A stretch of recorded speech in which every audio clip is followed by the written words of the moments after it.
Ride through the city like Brennan Schaub. I'm on a mission to get it all. Ride through the city like Brennan Schaub. If you ain't thick, please don't get involved. And now, Brandon Thick Boy Schaub. We'll do it live. F it, we'll do it live. Welcome to the Big Brown Breakdown. It is Thursday, August 20th, 9:15 on the dot. 9:15, what's going on, y'all? How is everybody? Wish I could hear you. I'm sure the super chat is popping. Remember, tomorrow at 11 a.m. Central Time, we'll be back on here live answering all the super chat questions. If you're not a member, join on into the Big Brown Live Club. And if you're not on there and you want your questions answered, submit in this YouTube video, Monday's YouTube video, Tuesdays, just put fan question, fire away, the Chin sees it. He puts it on there. I answer them all on Sunday. So that's how we do it. So no question goes unanswered, kids. We get right to it. It's Sleeveless Thursday. It's Sleeveless Thursday. What's poppin', fam? What is poppin'? Your boy's feeling good. Got some rest last night. By say rest means I was up at 4:30 a.m. watering my trees. I still got to make a video. I have over 100 trees now. It's a full-time job, keeping those things alive in 100-degree weather. It is a full-time gig. Speaking of full-time gigs, being a 10U tackle football coach, I'm Nick Saban. Don't have the wins, don't have the resume, but the schedule is about Nick Saban. It is a lot, and I love it, but it's a lot. Today is our first scrimmage. That's why I'm so fired up. It's our first scrimmage against a team we do not know. We don't know the kids. We're going to see what we got. Your boy runs a 5-3 defense. I feel like nobody's going to score on us this year, but you don't know what you got till the bullets are flying live. You don't know what you got. We run a 5-3. I have a gnarly nose tackle. I probably have the best middle linebacker in the game at 10U. Tiger plays defensive end. We should be good. We should be good. I'll keep you posted tomorrow. We should be good. I cannot wait. I cannot wait. Your boy T-Time has to be the biggest running back in the league. They got him at halfback, H-back, tight end, so we'll see. He's a tough kid to take down. We'll see. I don't know what to expect, but I have high expectations for 10U football. We should cook this year, but you don't know. When the bullets are live, they're 10. They might seize up, might not do shit like Ian Gary. So we'll see. We will see, kids. But let's get to the Real Housewives of the UFC. You have a fight card this Saturday at the Apex, I believe, Chin, right? It's at the Apex. You have Fluffy Anthony Hernandez fighting your boy RoboCop Rodriguez. It's in Sacramento. What'd I say, Apex? That's right, Sacktown. Fluffy Hernandez, RoboCop Rodriguez going at it. I don't know if we'll start with the picks there. Listen, the card's not terrible. It's kind of a sleeper. It's a little bit of a sleeper. I mean, sure, Spivak and Petrino's your co-main event. That's not great for co-main event. You got RDR, Dolidze on there. Not mad at that. You have a good amount of heavyweight fights. We don't get a ton of heavyweight fights. What do you have? You have 3 heavyweight fights on this card. Never mad at that. Not mad at that. But overall, again, people are hating on this card. I'm not mad at it. The prelims aren't terrible. The main card's going to be entertaining. I'll take it, man. We'll give our picks later in the show. But, overall, not a terrible card. I'm excited for it. Is that starts at 8 p.m. Central Time, Chin? 7 p.m. Central. 7. Okay, I'll take it. And RDR with the Dolidze should be yeah? RDR Dolidze should definitely be co-main event. RDR at light heavyweight. Yeah. Yeah, I mean, that fight has decision written all over it for RDR, but yeah, we'll get to that. Dolidze is a bit of a bonehead. His fight IQ is crazy, but not in a good way. I'll give my picks for that. But again, not a terrible card. Chris Padilla, not mad at him. Not terrible. I'll just put it that way. Not terrible. Not a bunch of huge names, but stylistically, there's some good fights on that card. It will definitely be a nice little snack for the hardcores. It's a nice little snack. Dana White Contender Series, nice little snack. You got Frank Mir's daughter fighting. I believe that's next Tuesday. This past Tuesday, he had some crazy fights. It's a good product, man. It's completely taken over The Ultimate Fighter. What The Ultimate Fighter used to be, where it was good entertainment, good fights, it's just a shell of itself now. Dana White Contender Series completely took over. But when you get into the Real Housewives of the UFC, especially for this week, August 20th, the main story is Din Thomas. That's the story that just will not stop. For those of you that don't know, obviously Din Thomas, right after his fighter, Jillian Robertson, who he's been with for 15 years, start of her career.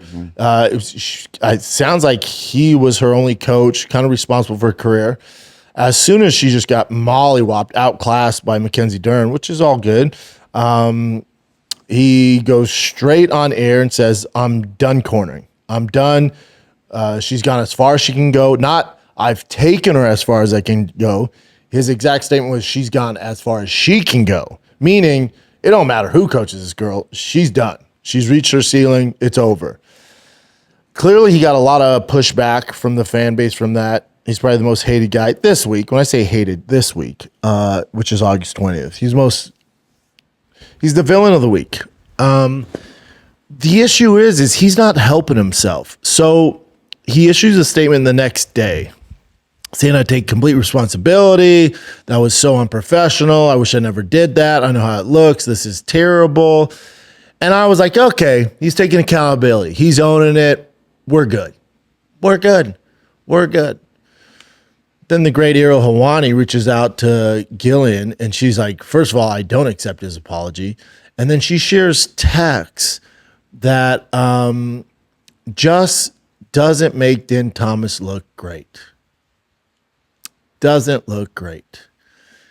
It almost looked like he was doing all this just for the views and just for the shock factor, like he's some 20-year-old YouTuber, doing rage baiting here. So Ariel's exact tweet is, I reached out to Jillian Robertson following Din Thomas' comments about the apology, get her thoughts. She said this, prior to Saturday's broadcast, I didn't see any sign of what was to be said. After the broadcast, he had said, I will address this after the broadcast, he said, I will address this in the morning, followed by going live on Deep Waters in 15 minutes. He did reach out to me privately at 5 p.m. and then sent a voice message apologizing around 7:30 p.m., to which I have not responded due to comments he has made since the broadcast privately to my team that led me to believe there's not much weight in an apology, such as, and this is Din. So I think some of this is confusing, the way it's worded not Ariel's fault, which is a little confusing. So he goes, me doing that publicly was more for TV purposes and ratings. That bothers me. Of course. And then he goes on to say, and this is where it gets a little confusing, he goes on to say, I don't think there's a conversation to be had. That's her. That's her? Yeah. No, it's not. And he talks about it on his show. Really? So he put, and this is from Dean. He goes, I'm good with everything. The people who sign my checks are cool. So if you read that, no. So that's where the confusion comes from, because he's saying, I don't think there's a conversation to be had. I'm good with everything. The people who sign my checks are cool. Because if you think about why would Robin say the people who sign my checks are cool? That doesn't make sense. Let me double check. I'm pretty sure that's what she said. Yeah, it's just not good. I guess Ariel reached out to Din and he was like, I'm good. I have my own shows I can do it on. But with all this, the issue is Din Thomas goes on to say, and Ariel and the boys in the back allude to this as well. Din Thomas goes on to say, they asked him if he's cornering Sean Brady. And I think, was that November? Let me do this real quick. Okay, fine. They asked him if he's cornering Sean Brady. He goes, absolutely. You're like, what? Wait, didn't you? And this is in the same. Yeah, November 7th. Same 10 minutes. So November 7th, they asked him if he's going to corner Sean Brady versus, go back that chin? Yeah. Where you just were? Yeah, Bonfim. They said, are you going to corner Sean Brady against Bonfim? And he goes, absolutely. You're like, well, oh, so this is just a Gillian thing. But you announce your retirement from cornering. Mm-hmm. But then you're cornering Sean Brady. So it's just like he's digging himself this fucking hole, man. It's not good. It's not good. And I like Dan Thomas. I think he has some great takes. I think he's a very good coach. Was his cornering great that night? No, it wasn't great.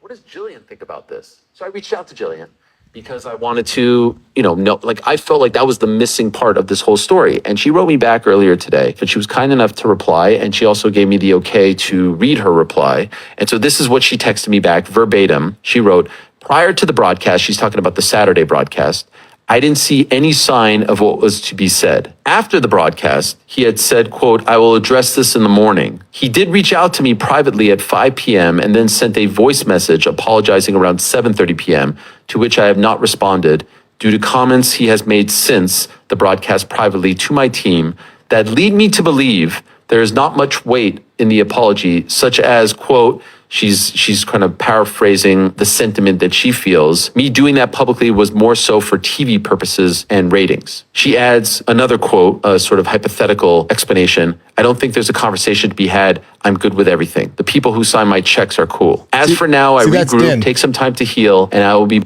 Yeah, so she's saying what she believes Dean to mean then. So yeah, that's kind of like what she thinks Dean Dean's said, saying. I'm cool. There's not a conversation we had. The people that sign my checks are cool. It's like, the people that sign your checks are cool with a lot of bad things. That doesn't mean you're in the right. When Din came out and apologized, I was like, all right, all good. He manned up, took accountability. Let's move on. And then when this stuff comes up, you're like, oof. And then again, all this, right? Real Housewives, UFC, we can get into it. Who knows the dynamic? They've been together so long. All that's weird. But at the end of the day, him announcing he's retiring from cornering, is weird in general. You're not Greg Jackson. You're not, Javier Mendez. Okay. There's no need to announce that publicly, especially right after the broadcast. All that being said, okay, maybe you're frustrated. I get that, dude. I completely understand where Din's coming from. He's very frustrated. Maybe she didn't show up to her full potential. Gets mollywopped. And then he goes, I'm done cornering. And then in the same goddamn show, one of his co-hosts go, wait, are you cornering Sean Brady? He goes, absolutely. So what's going on here? That's where I'm like, oh, Din, no, you can't. You can't. He should have been like, oh, I forgot about that. I'm going to do that one because I made a promise to him. I can't give up on Sean Brady. I made a promise to him. So that would be my last one. But I am retiring from corner after that. Something to that magnitude. Yeah. It's just not looking good. I'll say this, though. I actually think this is the best thing Din's ever done for Jillian. Hear me out. I think Din doing this, like let's say Din got on the broadcast, was like, yeah, it's a bummer. She has so much more potential. We're going to go back to the gym and keep doing what we're doing, and she'll be back. Yeah, probably not. Doesn't do much. But now, Jillian gets to switch teams. There's no drama. It's very clear. This isn't your guy. This isn't your coach. He doesn't believe in you. He said you've gone as far as you can. Cool. So now there's no drama. You can switch teams. Nobody's going to ask questions. I'm sure there's a ton of coaches reaching out because they see potential in you. So now you have more help than ever. And B, there's a chip on your shoulder that's a mile high. Some people have one chip. You got a whole can of Pringles, girl. So there's a can of Pringles on your shoulder. So you got that going for you. That's going to motivate you. So you have this new kind of revamped passion for the game to prove Din Thomas wrong. Not to mention, if Din didn't do this, no one's really talking about Jillian. Mm-hmm. It's all been about Mackenzie Dern until Din did this. Now it's all about Jillian. We're barely referencing Mackenzie Dern. She's the superstar. We're barely talking about her because Din did this. The whole focus on Jillian. Jillian couldn't pay for this marketing. And I don't know a single person that's not rooting for Jillian to have success now. He did her the biggest favor. You found out his true feelings. He's not on your team. You thought he had your back for 15 years. He did not. He thinks you've reached your max potential. You can't do better. Cool. He's out. Made it very easy to, and usually it's a nightmare to untangle that and go to a new team. There's drama when you have these conversations. He did you solid. You don't have to do any of that now. There's multiple coaches reaching out that want to work with you. The fan base is behind you. Big time. We're all rooting for you. Now you're a legit star. Even though you lost that fight, we're all rooting for you. Now it's on you to put the work in and get with the right team. Don't rush into something. Get with the right team. Din did her the biggest solid. We can trash Din all we want. You can say how mad he is, scumbag, whatever, take personal shots. I see all these people come after Din. He actually did her the most solid. You couldn't pay for this type of marketing. I don't know a single person that knows the fight game and cares about the fight game who's not rooting for Jillian now. She's the underdog. She's our Rudy, and she has red hair. She's a red hair Rudy. And we want to see her get in the game and get that sack and not be offsides. Rudy was offsides. And she's a better person than Rudy. That's a whole nother thing. But I digress. Yeah, I think he did an absolute solid for her. Yeah. Again, she wouldn't even be in our radar. It just is what it is. That women's fighting division, there's not a lot of excitement there. She got mollywopped in 5 rounds. I think the first 2 were even 10-8. It's like, all good. If Din didn't do this solid for her, she's a afterthought. No one's really making any comments. Yeah, Mackenzie Dern dominated. Next. And then in 6 months, who did she fight? Not anymore. Guarantee you we're all tuning into Gillian's next fight, and we're all rooting for her. Yes. Do work, girl. And now you got this freaking rocket ship behind you. The fan base is rooting for you. You're with the right team. You have people that believe in you. UFC knows this too. Probably give you a good matchup. He did her such a solid. Yeah. This is awesome.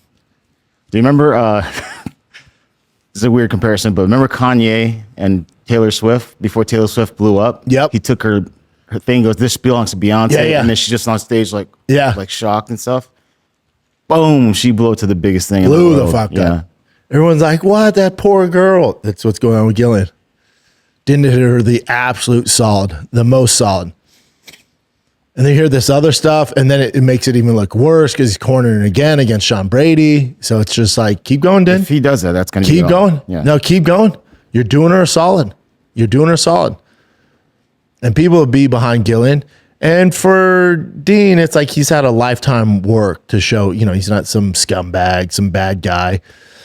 I think he made a whole horrible judgment call and really messed up. And I think he was frustrated, and that came out, and he handled it the worst way possible. And then it continues to get worse. Him texting Gillian that stuff, it just makes it worse, and it just gets the fan base behind Gillian. And it's so tough to get fans to care about a fighter.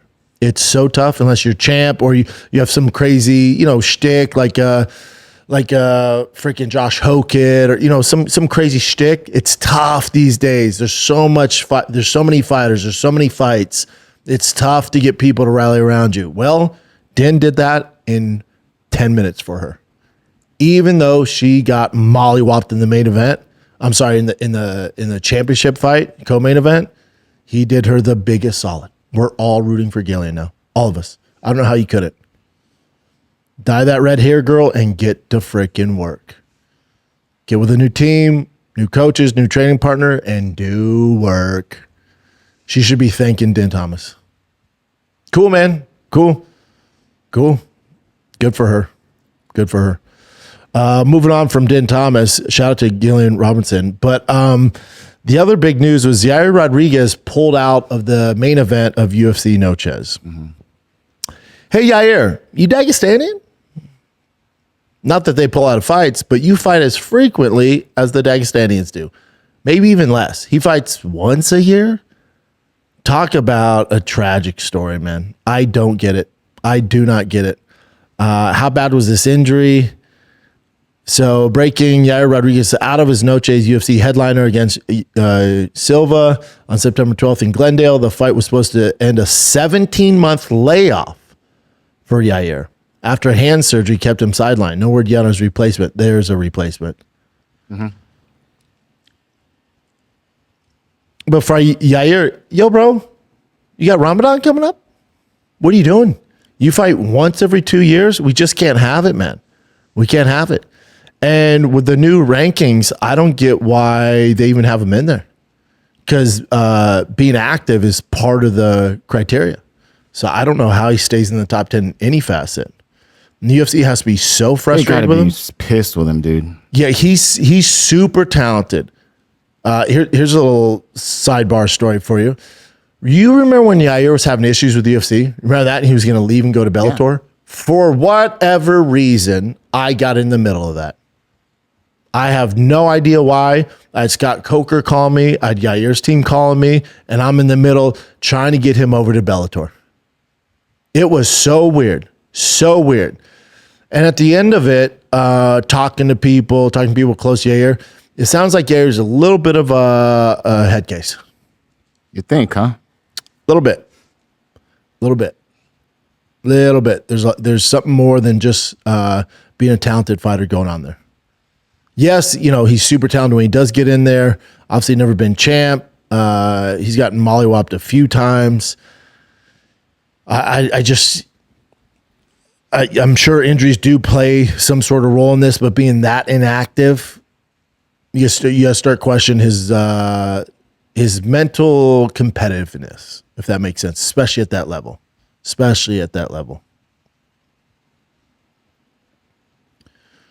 Yeah, so he's fighting Jose Delgado on this short of notice, and it's a home game for him.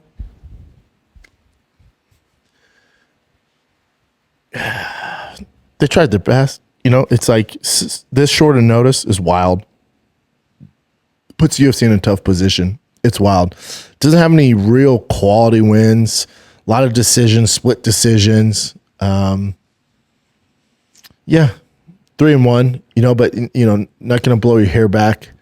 I would have liked to see it. I was thinking about this last night. Who I would have done. My initial thought was Steve Garcia.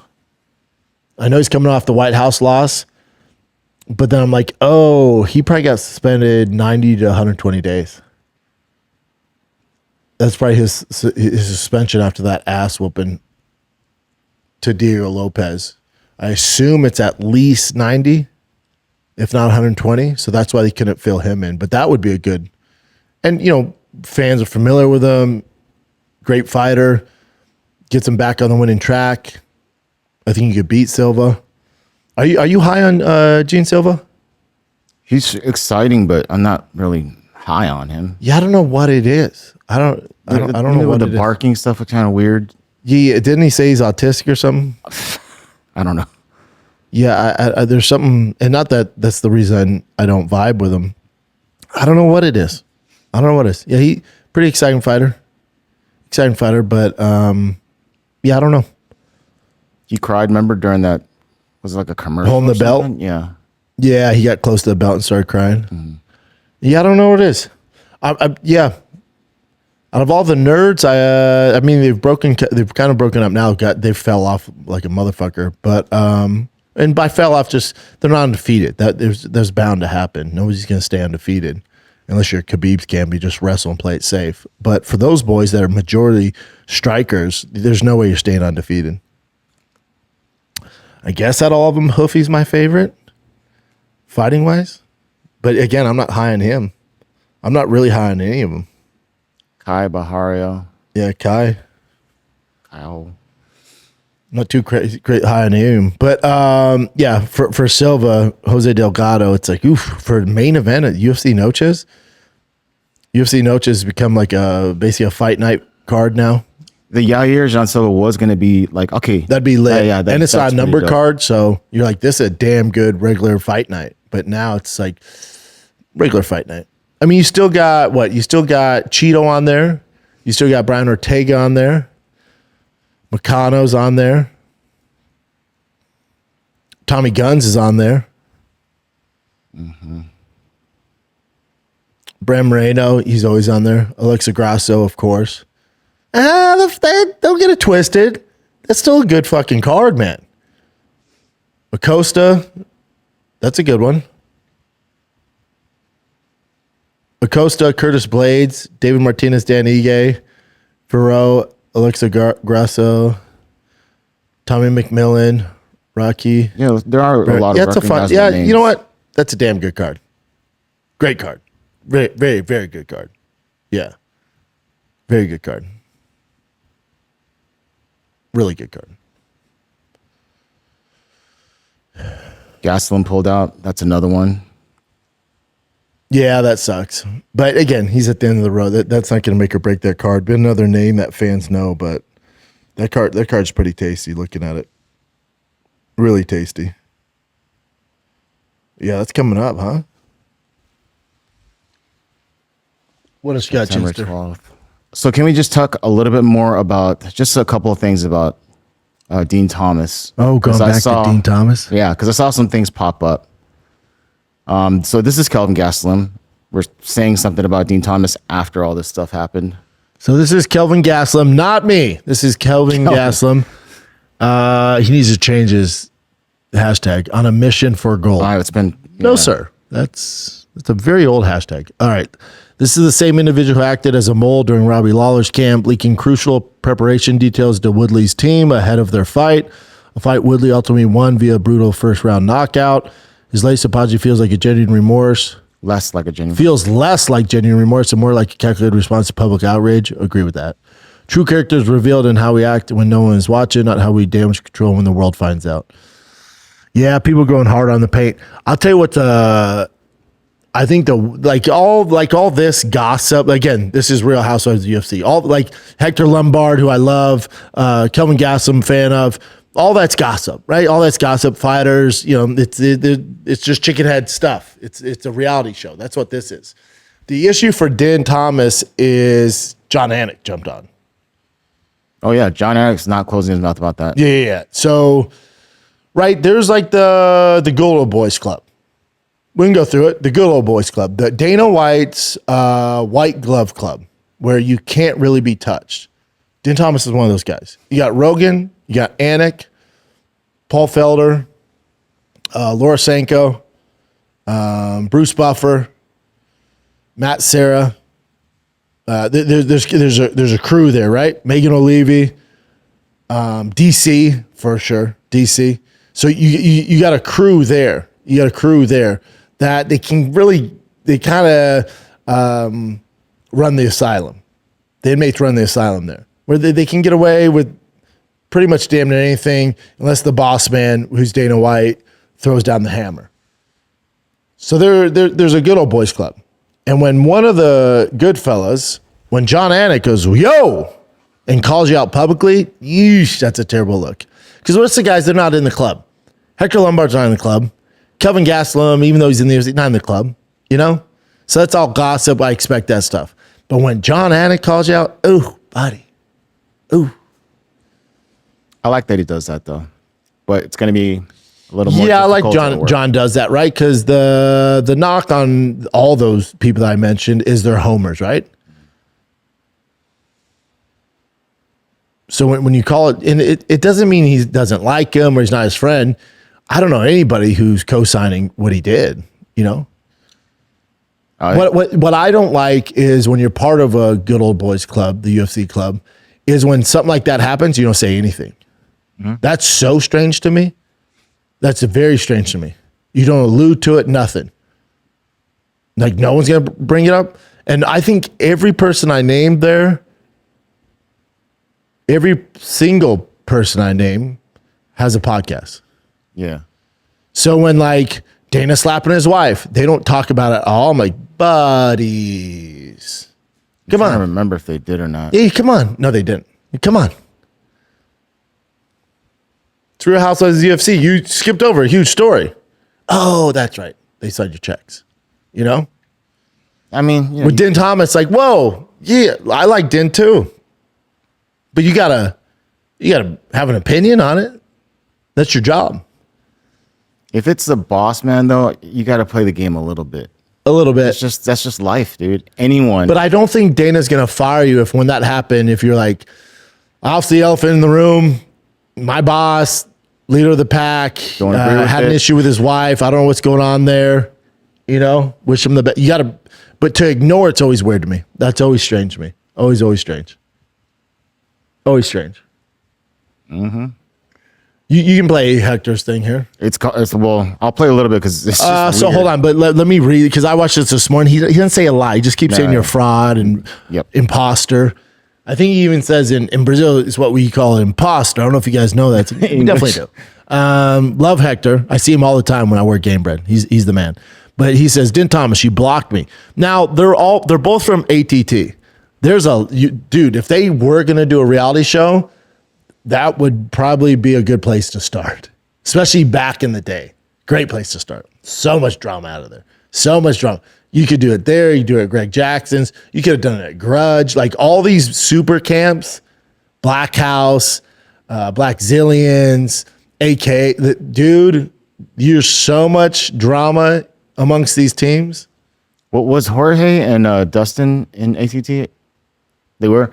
So Michael Chandler. I do know there's like women is the thing that happened too. Like just certain women got involved and people were fighting each other over it, that kind of shit. Oh, buddy. Dude, I got stories. It's not my story to tell, but dude, I got stories. You got Yoel Romero down there.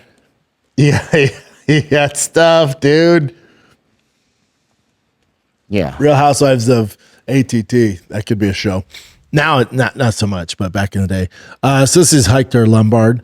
Din Thomas, you blocked me, LO, after I saved your ass from a situation with that chick. You know the whole story. It's weird going personal. It's weird when a guy does something like this and you go personal. All right, you've become hostile towards me when all I ever did is try to help you, but I get it. People are like, you can't handle the truth. Everywhere you go, you seem to have something negative to say about me, but what else can I expect? You talk badly about people who put their complete trust in you. And yeah, there will still be some clowns out there defending you. Meanwhile, you can't even stay loyal to people who trust you with their entire careers. That tells me everything I need to know, LOL. Hashtag Din Thomas. Hashtag Hector Lombard. Hashtag Snake. Hashtag in the grass. He hashtags himself. A lot of hashtags. Yeah. This is the second time I heard Hector Lombard talk about an issue with a woman. Like Tyron Woodley too back in the day. Yeah, I wish I could hear the stories, but we can't. I guess you can't say anything on air.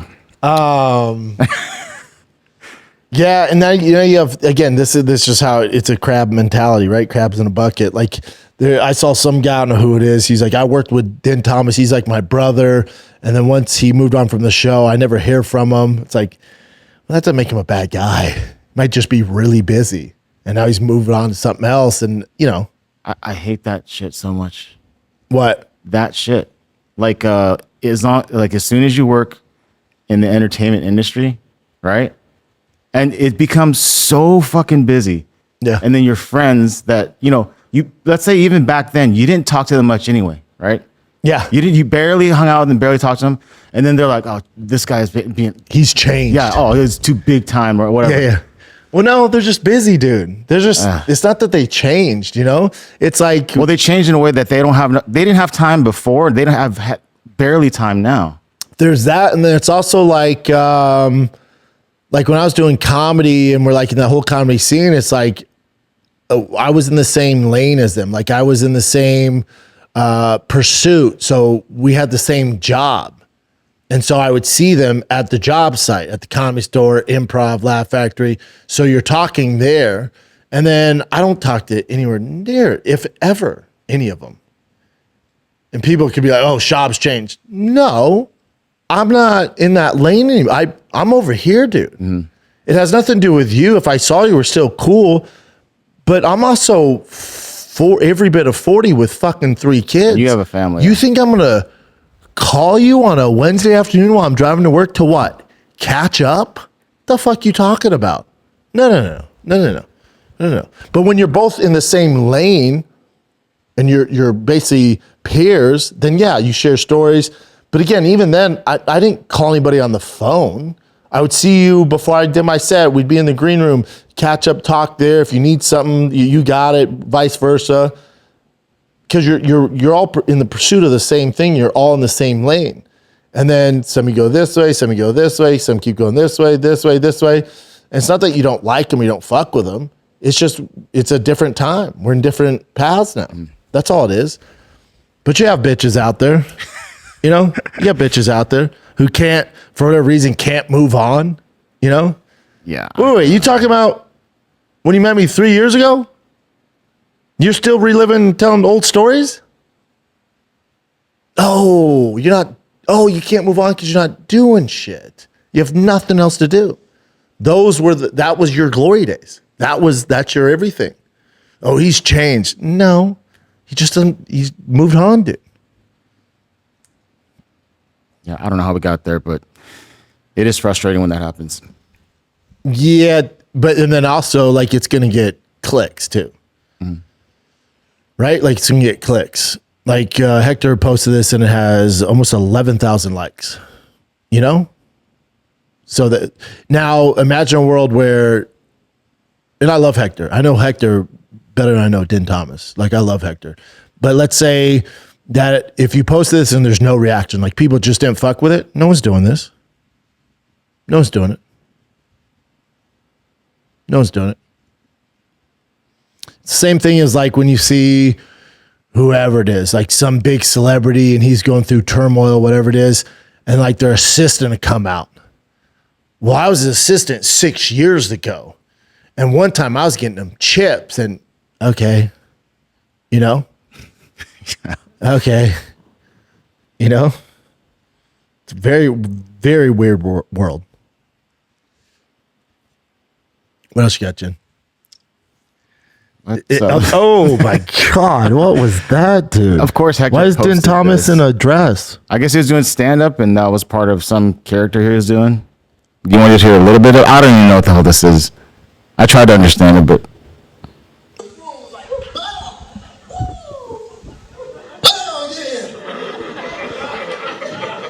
But officers, those guns are not necessary.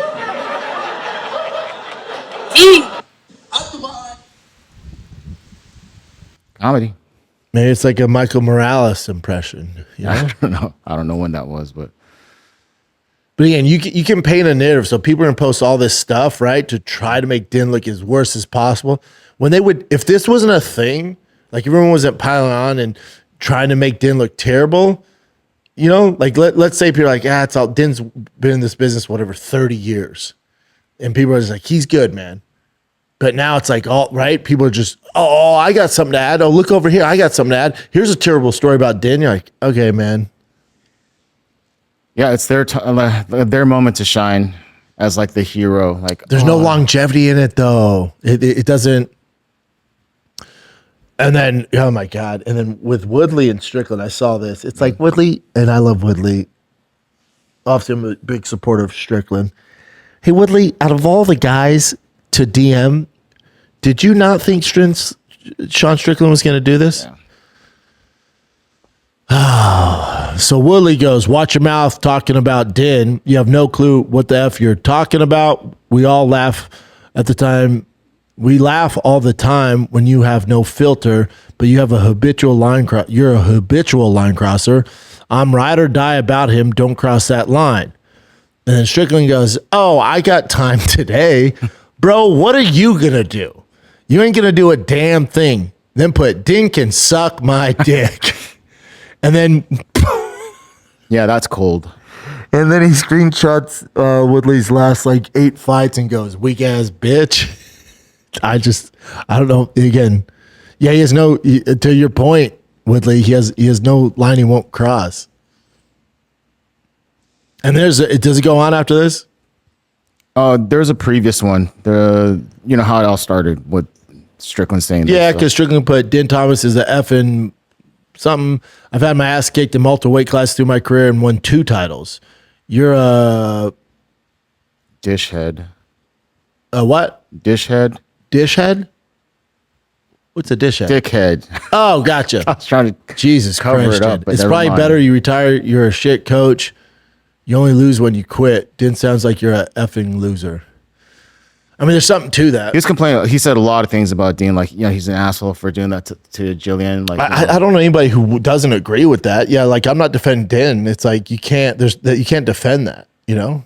I never really saw him as like that kind of guy, but now that people are coming out, you know, saying like he's trying to get this attention. You know, Dean. He wants to be this big celebrity kind of person. It kind of starts to like, you know, I see some of it. You know. Yeah, But I thought some like the personal stuff, like Hector taking personal shots, stuff like oh, now's the time. It's like no.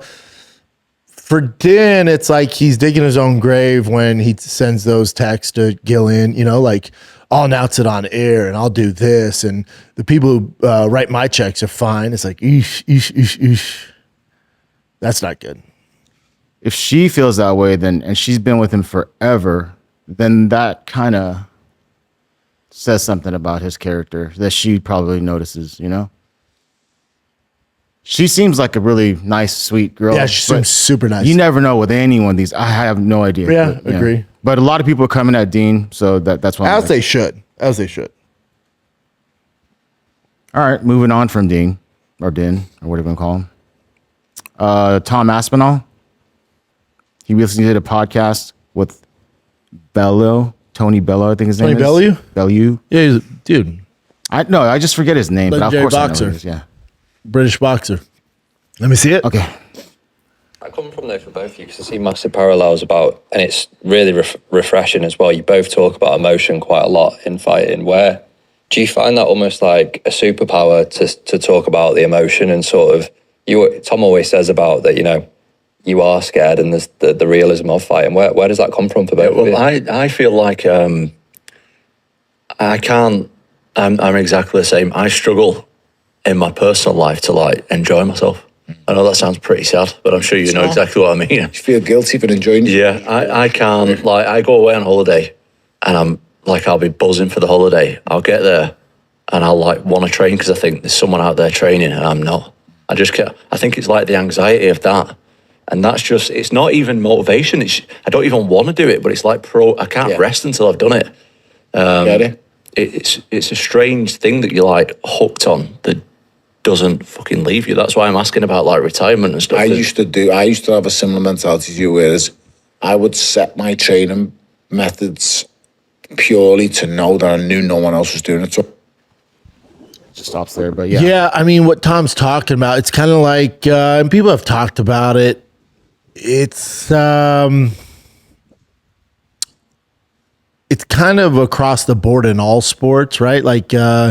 Your personal life is going to suffer, especially when you're in pursuit of greatness or in pursuit of trying to be the best in sports.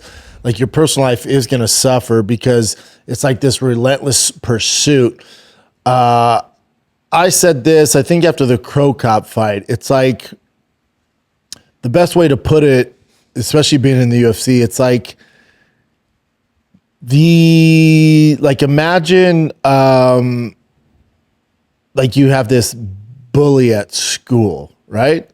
This is the best way to put it in layman terms. So you have this bully in school and you beat him up. You trained and you beat him up. And then that in a few weeks or a few months, the bully gets tougher. And if you beat that one, the bully gets tougher. And it's all it consumes you. And there's no rest. Maybe physically, especially when you're talking about holiday or going on vacation, you think it's going to be a rest, but there's this anxiety because what's at stake and how good the guy is. And your reward for beating the number 8 guy in the world is probably fighting the number 6 guy. And your reward for beating the number 6 guy is probably fighting the number 4 guy. And so on, and so on, and so on. Until you climb to the top of the mountain that you think is going to answer all your prayers. And once you get there, you're happy. But then the anxiety gets to even heightened level because now you have all these guys trying to knock you off the mountain. So it's just this exhausting pursuit of greatness and a lot of anxiety. I think that's what Tom's talking about. When you're active professional athlete, there's no vacation. I've always been bad at vacations. Awful at them. Did you take it during your peak of your career? Yeah, I tried to. And then were there moments at all you could just enjoy, or were you constantly thinking about the fights? Never. It's always in the back of your mind. Always. It never goes away. Never, ever goes away. Ever. It's kind of like Cry Me a River. Tom's making millions of dollars to fight, but it's also, and he's earned it through hard work and, great victories. It's just what you sign up for. It's what you sign up for. And some guys do really well handling that. You know, a lot of guys do. Some guys, some can turn it off, or they pretend they can, but they know it's back there. They know what's up, you know? Seems like Patty's good at. You think, but I bet you talk to him, he's like, nah, man, it's very tough. You know? But again, to Tom's point, your personal life is going to suffer. Like, think how crazy Tom Brady was about always executing and practicing and making sure he knew what was going on. Like, it cost him his family. Yep. Or his wife. But yeah, you're not going to hear a lot of great dads, you know, because it's tough to be present, you know? Because you got this one-track mind of trying to win fights and getting better and training. And it's a tough gig, man. It just is. What else you got? Yeah, what do you think of this? Everyone that has went from the Contender Series and entered the UFC, their combined total of money they made is $225.3 million. According to my rebuttal of this is, how many fighters have been on the Dana White Contender Series since 2017? Do you have those numbers? Yeah, but then the ones that actually made it into the UFC. So I got two different figures though. So how many fighters have actually made it from Dana White Contender Series into the UFC? The number is well over 300. So let's say, so we're currently at 340 fighters. So let's say 350. So go 225 million divided by 350.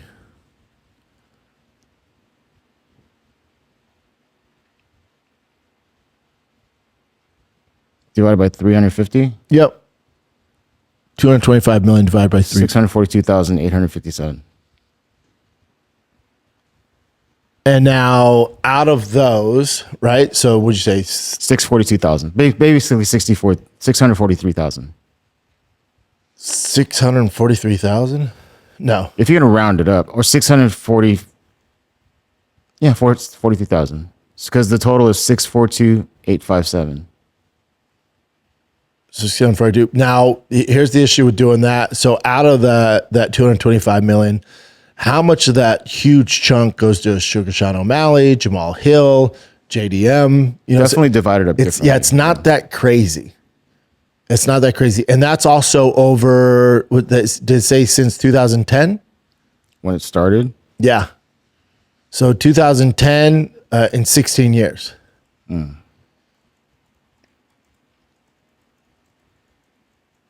Like I know. So it started in 2017. So it's basically been around 10 years. You know, it's not that crazy of a number. But again, you can do stuff like this and make it seem like, oh, it's crazy that the amount of money. The UFC in 1 year makes $1 billion. You know what I'm saying? And how much money, I would like if Dana gives the answer, how much money do they make over that period in just advertising on the mat, the TV deals, the TV rights, the ads, all the brand deals, the sponsorship? How much money did they make? So it's 225 million. They're making tenfold that, not even close. But people will see it and be like, oh, this is cool. It's like, if you break it down, it's actually not that cool. It's not that cool at all. That's a great thing. It's a great thing, and it was designed to feed the. How much you want to get into this? We can get in the weeds here. Listen, I love Dana White Tuesday Night Contender Series. It's a brilliant idea. The reason why they created Dana White Tuesday Night Series is it's a cog in the machine. It's a feeder system so that the UFC can sign young talent, not regional talent. They can sign young talent to fulfill 46 cards every year and pay these guys a minimum wage. We know what's going on here, right? That being said, it's a great platform for the fighters. It's very exciting fights, and it's a easier way to get into the UFC. But the reason Dana White created Tuesday's Night Contender Series is basically to take all the control, more of the control away from the fighters, double down on being a monopoly, and literally cultivate talent so they can pay a minimum wage in order to fulfill 46 cards. and save money. We know that's why this is created, right? It's to create basically 9 to 5 employees exactly how they want and pay a minimum wage. That's why it was created. That's the only reason that was created. So they can filter into the UFC, fulfill these cards. And there's been some great fighters that have come from Dana White Contender Series. Don't get me wrong. Some champions, some great fighters. Some of your favorite fighters came from Dana White Contender Series, as they should. There's so many guys that come out of there. You're going to get some good fighters just off the odds, off sheer numbers. You're going to get good fighters. But in the end of the day, there's a lot of guys that come from Dana White Contender Series that have no business being in the UFC, and it's watered down the talent level in the actual UFC.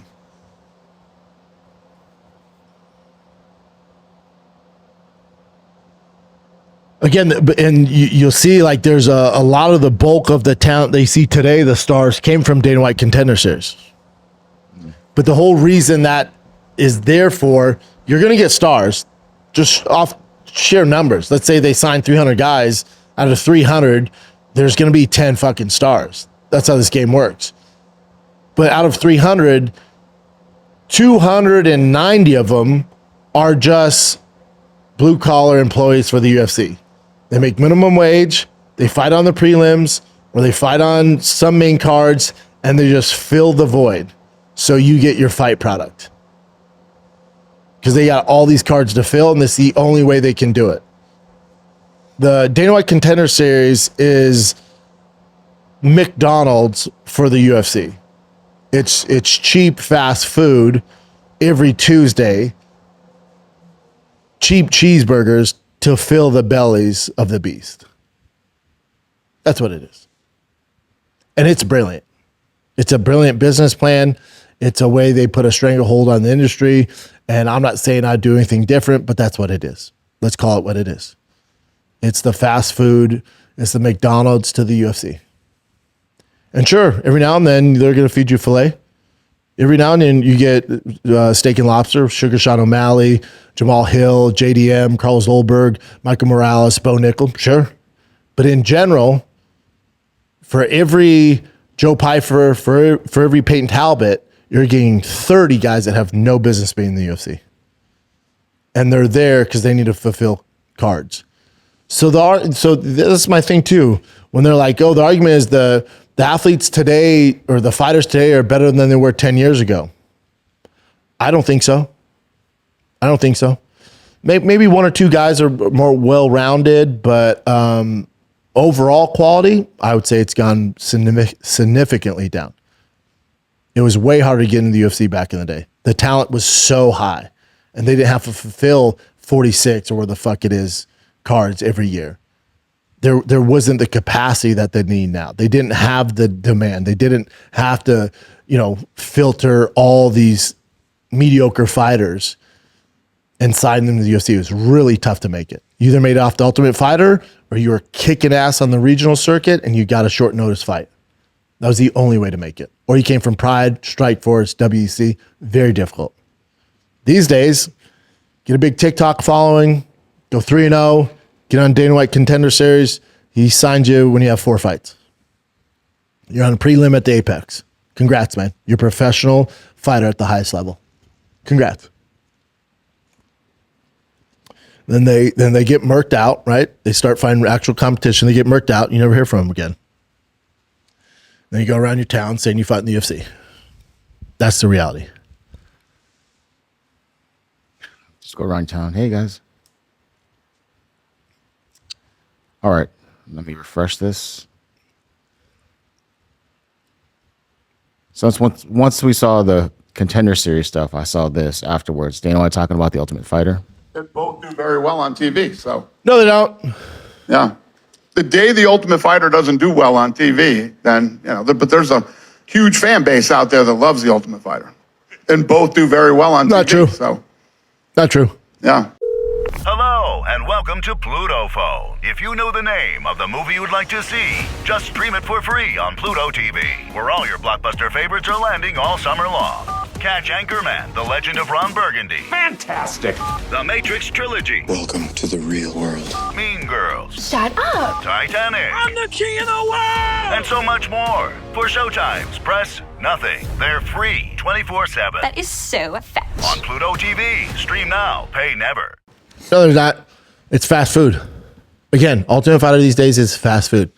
It fulfills their obligation to provide programming to Paramount. Before that was a filler to provide programming for ESPN to check the boxes.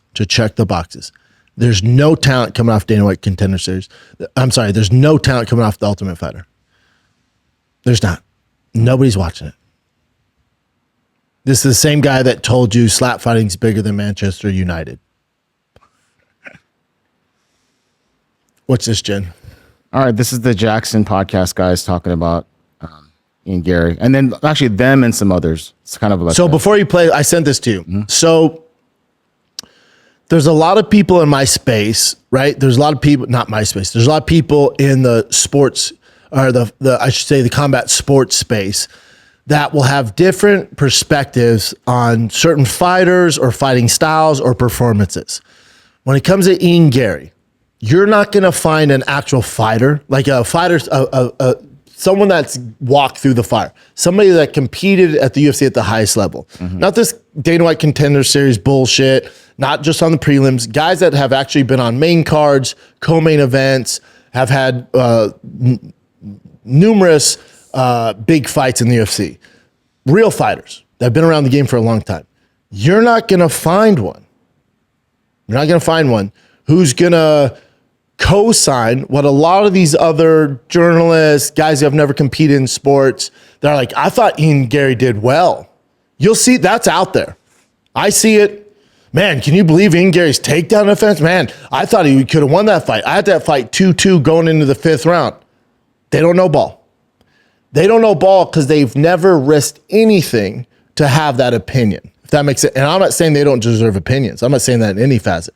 I'm just saying, if you listen to somebody that knows ball, meaning they've walked through that fighter, they've walked through that gate, they've walked through that curtain to make that walk in front of hundreds of thousands of fans, millions of fans watching around the world, and risked everything in their underwear inside a cage, those guys that should have some notoriety, those guys that when they speak should have some sort of meaning, if you listen to those guys, you're not going to find one real fighter who's put his heart and soul into this game that's going to agree with that perspective that Ian Gary did well in that fight or won that fight or did what he needed to do in that fight. It's not going to happen. You're not going to find one of those guys, including myself, that's going to say, I like the way Ian Gary handled that fight after the loss. I like how he's being super positive. I like how he's going, it's okay. I thought I did well. Not going to happen. Not going to happen. Go ahead and play this clip. I never trust anyone that's like that nice. You know what I mean? If they're like overly nice all the time, it's like there's something fishy. Like it's like too much. Pause it. You're also not going to find anyone who's fought at a high level who condones or agrees with Ian Gary hugging, kissing, rubbing, slapping, doing all the antics before the buddy. A guy, the real dudes, nobody fucks with that. Who's actually competed in the octagon. None of us fuck with it. Nor will we ever. You're never going to see it. Hit it. It's like I'm going to be fighting you and for a title fight, I'm the GOAT. Like, stop glazing. What is your mindset right there? The guy's trying to knock you out, by the way, when he threw that shot. Right. You know, at this point, you do have to take things a little bit on the personal side. The guy's trying to maul you. Fuck that guy until this fight is over. I know. Oh, yeah. You should be proud of yourself. And then like, dude, ain't nobody trying to hear you pep talk. You here to fight, bro. It's not better. He's like, dude, like, the dude respect that. Why we must do this every single round? This guy is crazy. He needs a killer instinct. What's with this hugging? Down in the 5th round, like, you got to have the killer instinct. You got to go for it. Mindset-wise, he needs to flip the switch. So I think his mindset was, we didn't get tapped. We got it from a couple takedowns. Those are wins for him. And he has to change that. For me, it's cringe. All savages. All very successful careers It's when you're a competitor, and it might sound mean to some people that haven't competed, but it's like, if your mentality is not fuck that guy, I want to kill that guy. I need to knock this guy unconscious or choke him unconscious in order to get where I need to go. If your mentality is not fuck everyone who coaches him, who works with him, who trains with him, fuck everybody. This isn't for you. And I know, listen, other sports, soccer, they can grab ass. Football, they can kind of hug each other before the game. Oh man, hopefully you have a good game. In fighting, there's no room for it. It's just not. And I know the culture we live in today, it's, this sensitive culture. No, I actually like his sportsmanship. What the fuck are you talking about? This is cage fighting at the highest level. Islam Makhachev was standing in the way of everything Ian Gary has ever worked for in his life since he was a young kid. And you're hugging him. You're rubbing his head. You're trying to fucking kiss the guy. Buddy, I'm telling, and I know. If you've never been in there, I don't get it. They do in other sports. This ain't other sports. This is fist fighting at the highest level. Anybody that competes at a high level in professional sports, most of the mentality is fuck everybody. Now, that doesn't mean after the fight, you're being mean or you're talking down to them or disparaging, none of that stuff. No. But when you're in there and before, fuck that guy and everybody associated with him. That's how this goes. That's how it goes. That's how it has to be.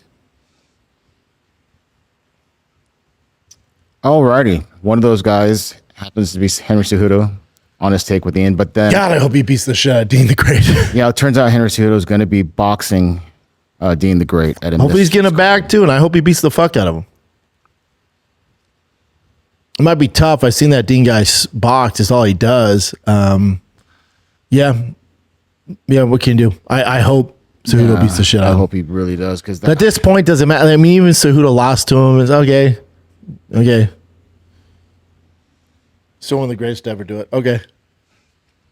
All right, so there were rumors that, there still is rumor that Joshua versus Fury is going to be in MSG. But I don't like it. But then there's thing going on with the whole promotion thing once again with Dana White and Eddie Hearn. So I'll play both sides for you real quick. So someone asked Dana White about this fight. Dana, there were reports today that Joshua versus Fury is a done deal for November 20th, which is a Friday at MSG. I know you're the one who made that deal. Interesting. Would you be able to confirm those reports? We finally found out where the venue is, and is that the venue and the date? If that's what the word is, then that must be it. There's also allegedly an announcement coming next week somewhere in the UK, so to be undetermined where yet. Have you heard about that announcement? Is that something you're in on? What's that? That there's apparently an announcement for the fight next week. I don't know. You might want to ask the promoters of the fight. What? I thought you were promoting. Oh, am I promoting the fight? Okay.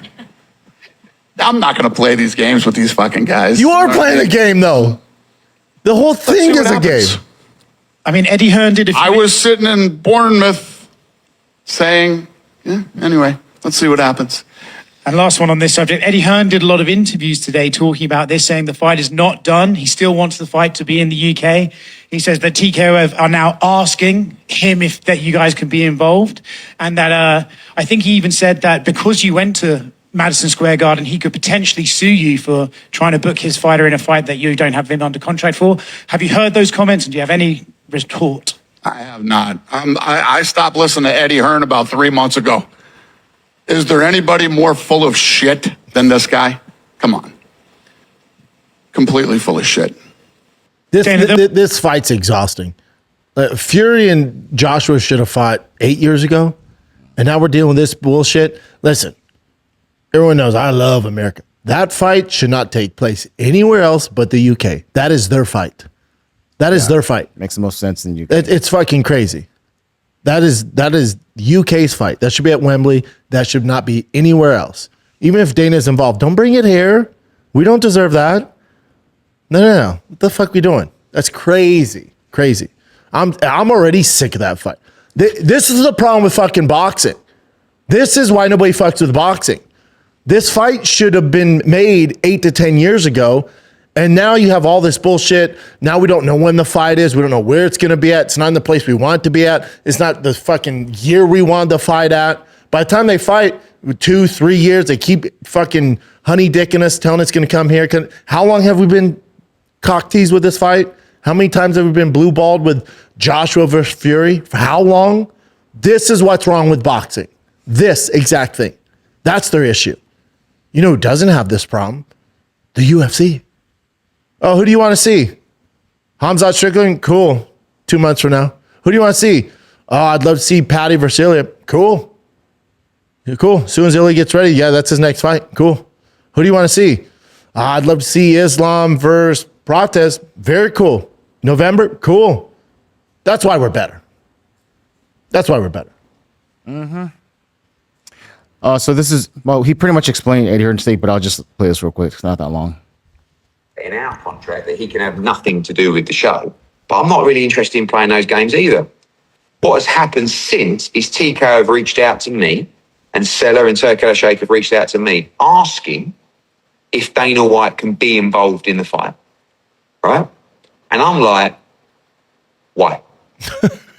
Like, what benefit would it be to Anthony Joshua, me, or my fighters to have Dana White involved in a fight that he has nothing to do with? It's explicitly set in our contract that he can have nothing to do with the show. But I'm not really interested in playing those games either. What has happened since is Tico have reached out to me and Sella and Turkel Sheikh have reached out to me. Man, I believe Eddie Hearn. Yeah, we don't need Dana. I mean, if him and Dana were boys and they want to cross promote and Dana helps out because obviously he can get eyeballs, I guess he could help out. Dude, this should be a done deal. This is easy. Do it at Wembley. Eddie Hearn's the guy. Fury Joshua. It sells out. It's a huge fucking show. What's going on here? Yeah. Why aren't they getting it done? It does seem like Dana had some sort of talk with Turkey, and the Turkey probably said like, yeah, you can be involved. So then he started like blasting out, I'm one of the promoters. And then Eddie Hearn's like, here's the contract. No, you're not. And then that's why they're like, can you just let him be a part of it? Something like that. Yeah, that's what it seems like. Because Dana answers like, I guess I am. I guess like he's just playing it. You know. Yeah. Like, now he's like, whoa, is it? Oh, I guess I. And then Eddie's like, no, this is what happened. So he put his foot in his mouth, and then he had Turkey Al-Sheikh, who, I mean, I work with too. Reach out like, hey, you cool if Dana's part of this? He's like, no. Yeah. He's like, all right, this isn't good. Why? Yeah, he's like, why would I have him do that? No, it specifically says he can't work this fight. I'll probably side with Eddie on this. I do like Eddie Hearn. I like Dana too. I just, it's a pissing contest of two rich dudes. Just get the fucking fight done. Yeah. Your boy. Whoa. Lomachenko, he's returning. Well, his plans is to return in November. At 130? I don't like it because his fighting style, you'd have to have all your wits about you. Like he's so fast twitched and his angles, stuff like that. As you get older, that's the first thing that goes. So I don't like it, but love me some Lomachenko. Yeah. You were with me when he came with Showtime, right? I think so, yeah. Yeah, he's great. tiny. Yeah, he's small, but he's a badass. And he was like cool to work with. Great dude. Yeah. Okay, this is something that was in the Zuffa contract for one of their boxers for Zuffa boxing. It says 1 loss and you're out. That's basically what the contract says. Jesus. They can basically say if you lose 1, they can kick you out. No, it might just be with him.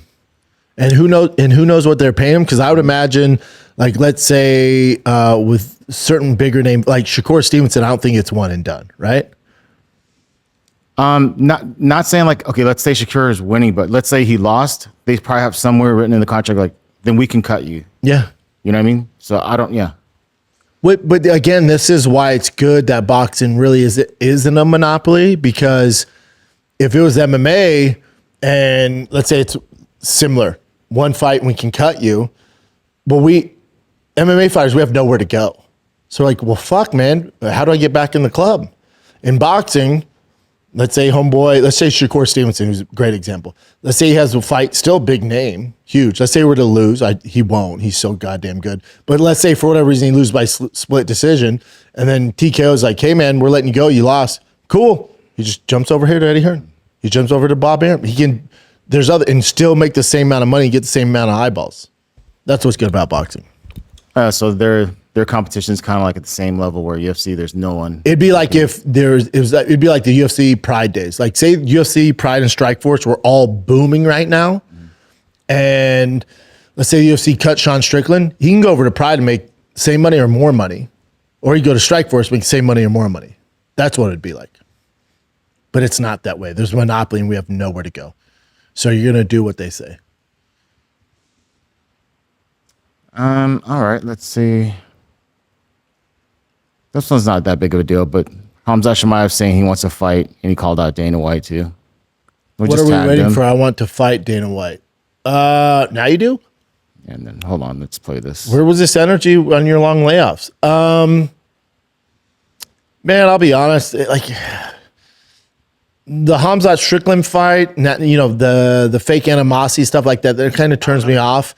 I told you guys, I've talked to Nick Sick. I would never pick Khamzat to pick Strickland ever in a million years. It's not my story to tell, but once he told me that information, I will never pick Khamzat over Strickland ever. I don't think Khamzat's ever going to beat Strickland. I don't need to see the rematch. That fight's whatever to me. I think for Khamzat, especially with his weight cut issues, the best thing you can do is move to 205. 205 is a shell of itself. You do Paulo Costa, Khamzat interim title until Olberg comes back. That would be a big fight. He wouldn't have to cut the weight, I think he's compromised at middleweight. I think it's too much of a cut. His team doesn't know how to cut weight. It clearly seems to be an issue for him time after time. I think 205 solves those problems. And there's a lot of work he could do at 205. There's a lot of guys he can compete with in big matchups that are way more intriguing than him fighting Strickland at 85. Because let's say, and I don't think he can, but let's say he beat Strickland. Okay, you have to cut to 85 again because now we're going to do the trilogy because Strickland won the first one. You won the second one. Or does he beat Strickland and then do the stupid double champ thing and jump to light heavyweight after that? That's probably his plan. I think UFC should get in front of it and just be like, nah, you're fighting at 205, man. You think his frame is good for 205? Because he was at 170 at one point. He was at 170, which is just dumb. Yeah, he could fight at 205. I think it might shore up a lot of his issues as far as cardio-wise. Yeah, if his cut was that bad last time. I think he has a lot of advantages at 205. And it's not that steep. There's no Sean Strickland at 205. Mm-hmm. Do you want to see Dana's response to it, or what did he say? I saw that Khamzat Chimaev tagged you on social media saying that, what are we waiting for? I want to fight Dana White. Wants to fight me? No, he just wants to fight. Yeah, okay. Okay. I didn't see it. No.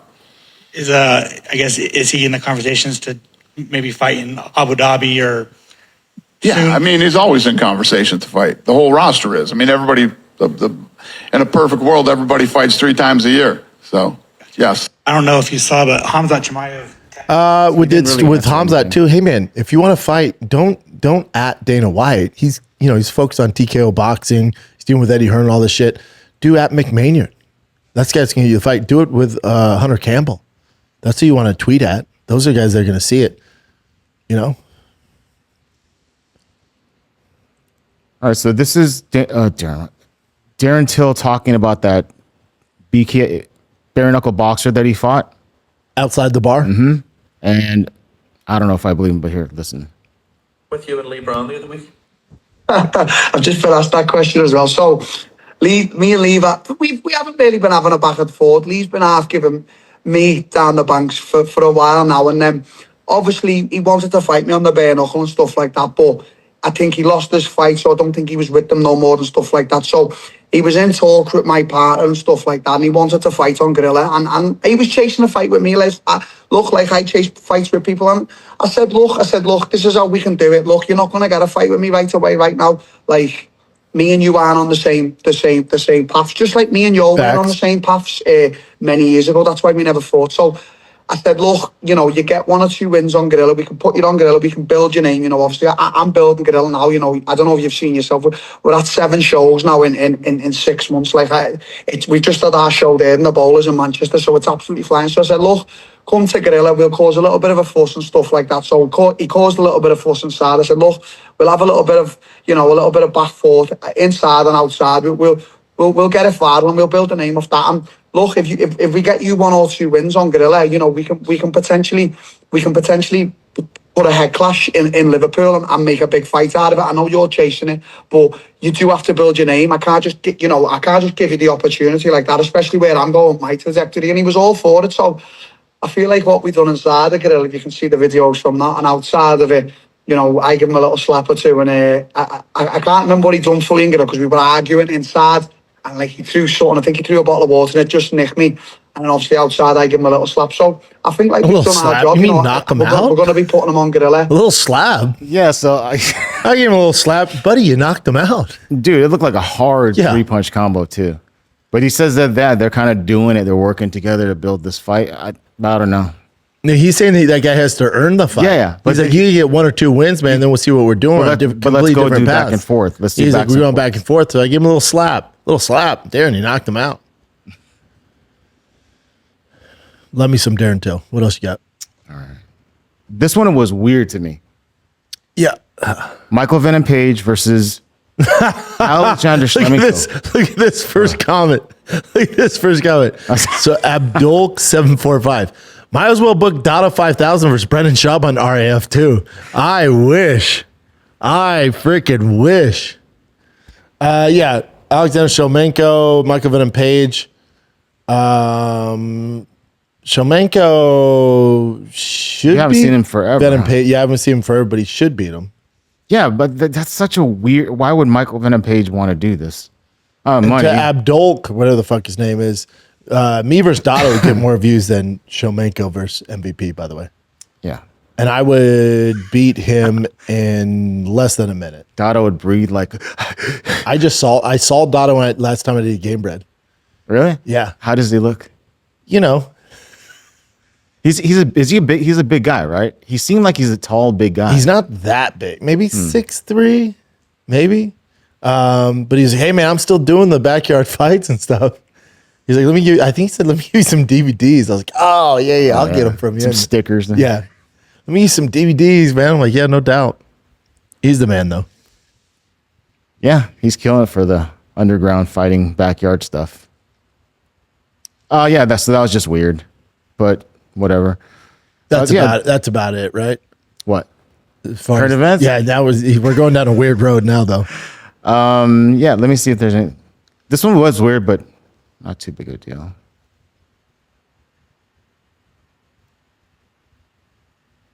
Yeah. What fights did they announce? 332. Oh, Johnny Walker at heavyweight. Yeah. And this is Salt Lake City. Figueredo Talbot, that's a good one. Walker Parkin. Oh, I'm not mad at that. I think Walker gets starched. I think Parkin beats the fuck out of him. Oh, especially heavyweight. Oh, wow. These are some good fucking fights, dude. But there's no main event yet. They haven't announced a main event. Wow, those are really good fights. Wait, go back. Oh, Court McGee. Shout out to him. That's probably his last fight, and he's from Salt Lake City. Yeah, definitely his last fight. Marvin Vettori back. Nolan McGee, that's great. Rooting for Court. Love me some Court McGee. Those are good fights. There's just no main event announced yet. No. And yeah, I mean, this is just funny because Usman was telling Islam, you can't go home to see your mother because his face. But yeah, that's pretty much it then, yeah. No offer. UFC has not made an offer to Usman.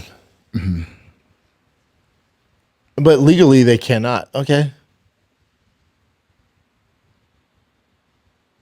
I'm sure he'll come over. Depends what he wants to do. Is that it, Chinser? That's it. All right, kids, you got UFC Fight Night this freaking Saturday. It's in Sacramento Fight Night. Again, not mad at it. You got Fluffy Anthony Hernandez, obviously coming off the loss to Sean Strickland. RoboCop, I've never been sold on RoboCop, I'll be honest with you guys. Obviously, he can get it done with the power in his hands. He's a high-level black belt on the ground, but I think Fluffy wears him out, TKOs him third, fourth round. Just needs to avoid the big shots. I think he gets it done. Spivak versus Petrino. I'll take Spivak. He's tougher than you think. RDR, Roman Dozier, RDR via decision. RDR decision. Yeah, so I'll go with Fluffy, Spivak, and RDR. I would assume they're the favorites. Spivak might be an underdog, but either way. And do you care to mention RAF? That's not it. Yeah, you got RAF. Yep. That's this weekend? It should be this weekend. 22. Yep. Marab, Henry Cejudo, Jordan Burroughs, Sean Brady. That doesn't make any sense to me. Bo Nickel, Max McKinley. All right. Woodley, Joaquin Buckley. Okay. Oh, these are fun. Mm-hmm. These are cool.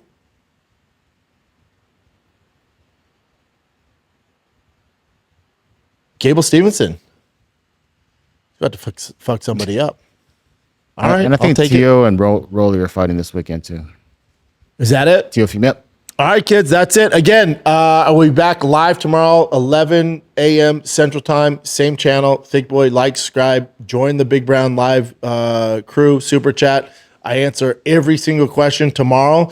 But if you're not part of the Big Brown Live Super Chat and you want your questions answered, submit them below in the comment section. Just put fan question, Chin sees them. I answer all of them, and that airs on Sunday. All right, kids? So enjoy the fights. Let's go, Fluffy. Enjoy the fights. I will keep you guys posted how the scrimmage goes today. I cannot wait. 10U football scrimmage. And that's it, man. Like, subscribe, do all the things. And I will be back tomorrow, 11 a.m. Central, live for the Super Chat. Have a good weekend. Have a good Thursday night, Friday. Do all that stuff. Enjoy the fights on Saturday. I'm Big Brown. For the coffee mugs, merch, shirts, the Full Violence collab drops next Wednesday, I believe. That's Full Violence and Big Brown.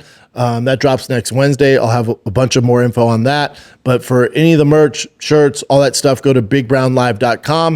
And that's it, kids. I'm Big Brown. I'm out. When you're in a bind, you will find a new fight card to be broken down. And you can't fall asleep, 'cause he'll go balls deep on a card coming Saturday night. It's Big Brown, Big Brown, Big Brown breakdown coming to your town. He's big and he's brown, the Big Brown break. Some of that was good. Down. Brendan Big Brown.